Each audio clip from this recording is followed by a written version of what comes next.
ఎంత మేరకు పెరిగే అవకాశం? ఎందుకంటే ఇప్పటికే మొదటి ప్రమాద హెచ్చరిక జారీ చేశారు. అంటే మరొక 2 రోజుల పాటు వర్షాలు కురుస్తాయని విస్తారంగా చెప్తున్నారు. అంటే ఎంతవరకు పెరిగే అవకాశం? 6,00,000 వరకు వెళ్ళే అవకాశం ఉందండి. అంటే ఏ ఏ విధమైనటువంటి రెండో చర్యలు తీసుకుంటున్నారు?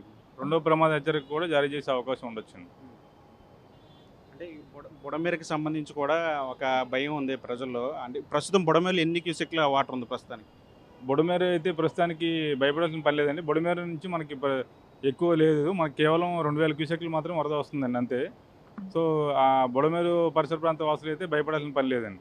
ప్లస్ ఈ 5 జిల్లాల ఈ బ్యారేజ్‌కి సంబంధించి ఎగువనున్న, దిగువన గాని 5 జిల్లాల కలెక్టర్లు మరియు రెవెన్యూ సిబ్బంది అందరూ కూడా ప్రతి వాళ్ళ సిబ్బంది అందరినీ కూడా అలర్ట్ చేశారండి. అంటే గతంలో చూసాం మనం కిందటేడాది ఇదే సంవత్సరం గత సంవత్సరంలో 11,00,000 క్యూసెక్‌ల వరకు వాటర్ వచ్చింది. అలాంటి పరిస్థితులు ఏమన్నా ఇప్పుడు ఉండే అవకాశం ఉందా? ఆ పరిస్థితి అయితే రాదండి ప్రస్తుతం.